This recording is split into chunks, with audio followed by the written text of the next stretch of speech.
जबलपुर के अस्पताल में ममता बेड पर लेटी हुई दर्द से तड़पती है। वो गर्भवती है और उसके पेट में बहुत दर्द हो रहा है। उसका चेकअप करने के बाद डॉक्टर ने कहा, देखिए, इनकी हालत बहुत खराब है। आप इन्हें उड़ीसा के बड़े अस्पताल में ले जाइए। अगर देर हुई तो हो सकता है बच्चा न बच पाए। मैं अपने बच्चे को कुछ नहीं होने दूंगा, लेकिन उड़ीसा तो बहुत दूर है। हाँ, आप तत्काल में ट्रेन की टिकट बुक करवा लीजिए। मदन को तत्काल की टिकट तो नहीं मिली, लेकिन उसने जनरल का टिकट करवा लिया। हमें तो कंफर्म टिकट ही नहीं मिली, तो मैं इस अवस्था में सारा दिन बैठकर कैसे जाऊंगी? किसी से मदद मांग कर देखेंगे ममता। जल्दबाजी में मदन ममता को उस बोगी में लेकर गया जहां ज्यादा पैसा देकर लोग सोते हुए सफर में जाते हैं। मदन ने सबसे अपनी बीवी को जगह देने के लिए कहा, लेकिन सबने उसका भिखारी कहकर अपमान किया। भिखारी कहीं का, पैसे हम खर्चे और जगह तेरी बीवी को दें, चल भाग यहाँ से। अपमानित होकर वो दोनों जनरल बोगी में चले गए, लेकिन वहाँ पर तो पैर रखने की भी जगह नहीं थी। ममता से अब ज्यादा देर तक खड़ा नहीं हो जा रहा था। तभी वहाँ टीसी आया तो मदन ने उसे सारी बात बताई। देख, मुफ्त में कुछ नहीं होता। मेरे पास एक बेड है, लेकिन उसके लिए तुम्हें 2000 देने होंगे। लेकिन इतने पैसे मुझ गरीब के पास कहाँ है साहब? तो फिर ऐसे ही खड़े खड़े ले जा अपनी बीवी को। भिखारी कहीं का। इतना कहकर टीसी वहाँ से चला गया। तभी ममता के पेट में जोरों से दर्द उठने लगा और वो जोर जोर से चिल्लाने लगी। आह! आह! तभी वहाँ मजदूर बिरजू भी आया। भाभी जी, बड़ी तकलीफ हो रही है ना, मैंने एक सीट का इंतजाम किया है, भाभी को वहाँ ले चलो। उन्होंने ममता को सीट पर ले जाकर बिठा दिया। आपका बहुत बहुत धन्यवाद भाई साहब। मुश्किल वक्त में गरीब ही दूसरे गरीब के काम आता है। सही कहा भैया, हम गरीबों का भगवान ही सहारा है। उधर ट्रेन के स्टेशन मास्टर फोन पर बात कर प्लेटफॉर्म नंबर 5 के क्लियरेंस की बात करने लगे, लेकिन लाइन में खराबी के कारण स्टेशन मास्टर तक कोई संदेश पहुंचा ही नहीं। आगे मालगाड़ी के मास्टर को भी कोई सिग्नल नहीं मिला था और लाइन में कुछ गड़बड़ी के कारण सिग्नल भी फेल हो गया था। यात्री भरी ट्रेन को हरा सिग्नल दिखा। सिग्नल तो क्लियर है, चलो ट्रेन को 5 नंबर प्लेटफॉर्म पर घुसा देते हैं। मैं बाथरूम जाकर आती हूँ। उधर स्टेशन मास्टर ने आगे मालगाड़ी को खड़ा देखा। उन्होंने ब्रेक तो मारा, लेकिन तब तक बहुत देर हो चुकी थी।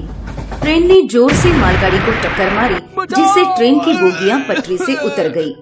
कुछ यात्री ट्रेन के नीचे आकर मर गए, तो किसी का हाथ, किसी का पैर कट गया।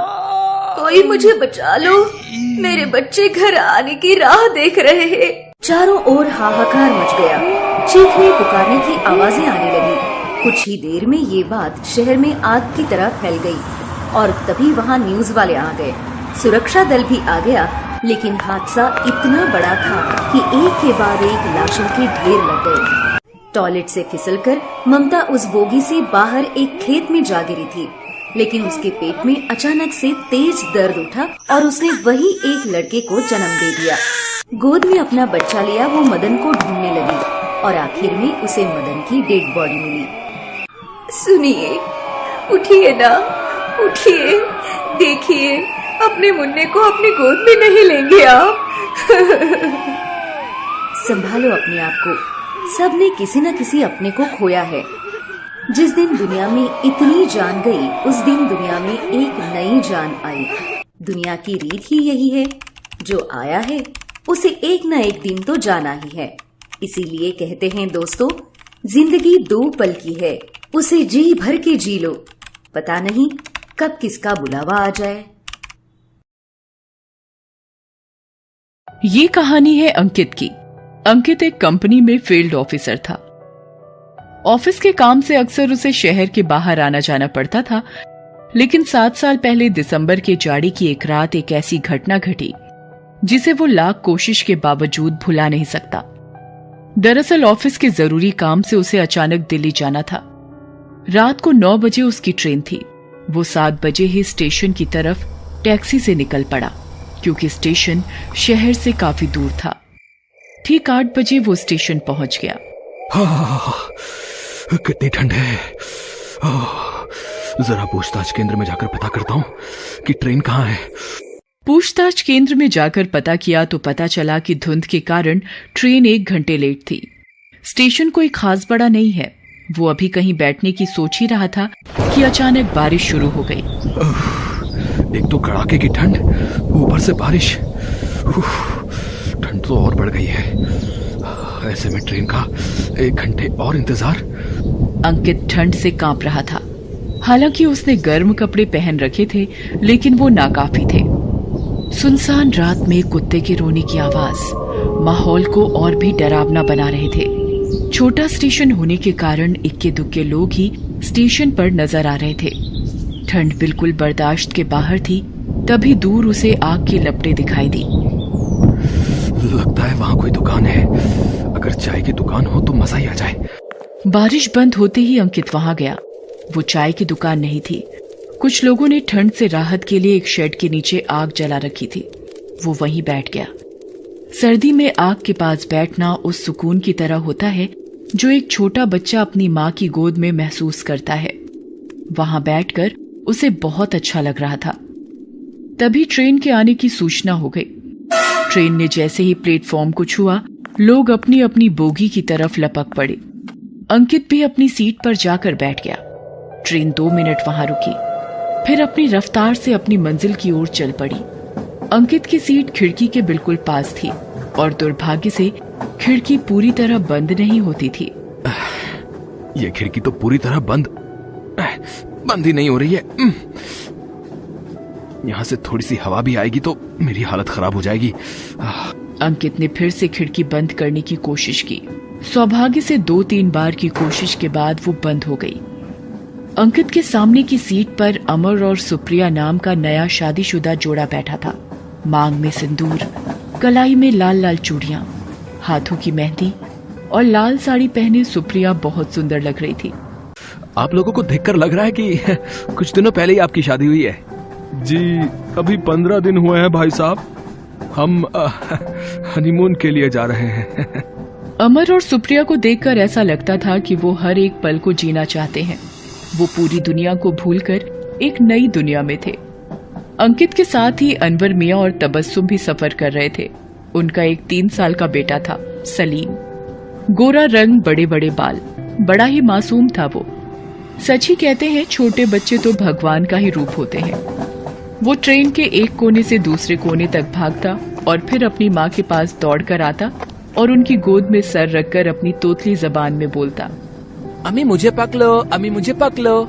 फिर अम्मी उसे जैसे ही पकड़ने को अपना हाथ बढ़ाती, वो फिर भाग जाता।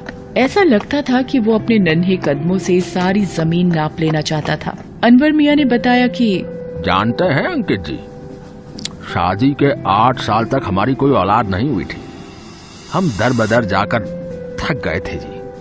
तब बाबा की मजार पर जाकर हमने मन्नत मांगी तो सलीम पैदा हुआ।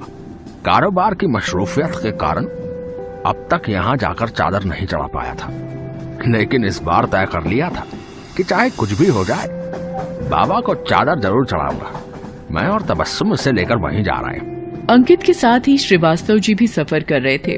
वो किसी फैक्ट्री में अकाउंटेंट थे। बातों बातों में ही उन्होंने बताना शुरू किया कि मेरी एक ही बेटी है पूनम, उसकी शादी है। उसकी शादी का लाल जोड़ा मैं साथ ही ले जा रहा हूँ। पता ही न चला 22 साल कब निकल गए। ये बेटियां इतनी जल्दी बड़ी क्यों हो जाती हैं? 22 साल पालने पोसने के बाद अपने कलेजे के टुकड़े को दूसरे को सौंपना बड़ा ही कठिन कार्य है। ये बात कहते हुए श्रीवास्तव जी भावुक होकर रोने लगे। श्रीवास्तव जी, यही तो रिवाज है। बेटियां तो पराया धन होती हैं। उन्हें तो एक ना एक दिन अपने घर जाना ही होता है। ये कहकर अंकित ने उन्हें चुप कराया। एक 24 साल का लड़का आदित्य भी उनके साथ ही सफर कर रहा था। उसके चेहरे पर एक सुकून भरी मुस्कान थी। शायद उसकी नई नई नौकरी लगी थी। उसके पीछे ये कारण हो। एक बड़े ही बुजुर्ग सरदार जी भी उनके साथ थे। बड़ी रोबदार मूछें, उम्र करीब 80 साल। लेकिन इस उम्र में भी जो तेजी और फुर्ती उनमें थी, जिसे देखकर आज के युवा भी शर्मा जाए। उनका नाम अमरीक सिंह भंडारी था। उन्होंने बताया, अहो जी, हम लोग पाकिस्तान के एक गांव मोटोर के रहने वाले थे और बंटवारे के बाद जी भारत में ही आकर बस गए। आज भी मेरे कई जानने वाले पाकिस्तान में हैं। सरदार अमरीक सिंह आजादी के पहले की कई सारी कहानियां भी सुनाते जा रहे थे।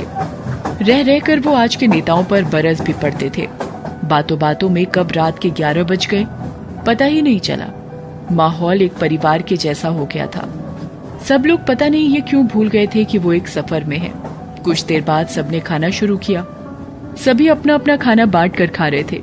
कोई अपनी चपातियां खिला रहा था तो कोई हलवा, किसी की सूखी रोटी थी तो किसी के पास बिरयानी। ये देखकर लग रहा था कि कितना प्यार है इनमें। ये तो कुछ बुरे लोग हैं जो नफरत फैलाते हैं और नफरत फैलाकर अपना उल्लू सीधा करते हैं। खाना खत्म हुआ और लोग अपना कंबल चादर निकाल कर सोने की कोशिश करने लगे। थोड़ी ही देर में अंकित को भी नींद आ गई। तभी एक आवाज आई, चाय वाली चाय, चाय वाली चाय, चाय चाय चाय चाय वाली भाई साहब, चाय चाय चाय चाय चाय वाली चाय, शुद्ध दूध वाली अदरक वाली चाय ले लो भाई साहब, चाय चाय वाली भाई। हाँ भाई साहब चाय बोलिए चाय। हाँ बहन जी चाय चाय चाय चाय चाहिएगा, चाय चाय बोलिए। हाँ जी भाई साहब चाय। अबे भाई इतनी रात को तू किसे चाय पिला रहा है? सब सो रहे हैं, देख नहीं रहा है क्या? क्यों तू बेकार में लोगों की नींद खराब कर रहा है यार? बाबूजी गरीब के लिए रात क्या और दिन क्या है, काम कर रहे हैं, धंधा कर रहे हैं भाई साहब। अंकित उसकी बात का कोई जवाब नहीं दे सका। वो अगले स्टेशन पर उतर गया, लेकिन अंकित 1 बजे तक करवटें बदलता रहा और सोचता रहा, ये नींद भी ना हमारे नेताओं की तरह होती है। एक बार चुनाव के समय आते हैं, फिर दोबारा आने में काफी वक्त लगाते हैं। खैर नींद आ गई। अभी उसकी आंख लगे हुए बस 15-20 मिनट ही हुए थे कि एक जोरदार धमाका हुआ। अंकित अंदर तक सिहर गया। ट्रेन रुकी पड़ी थी। अंकित ने बाहर देखा, लोग भाग रहे थे। हर ओर बचाओ बचाओ की आवाज गूंज रही थी। बचाओ बचाओ।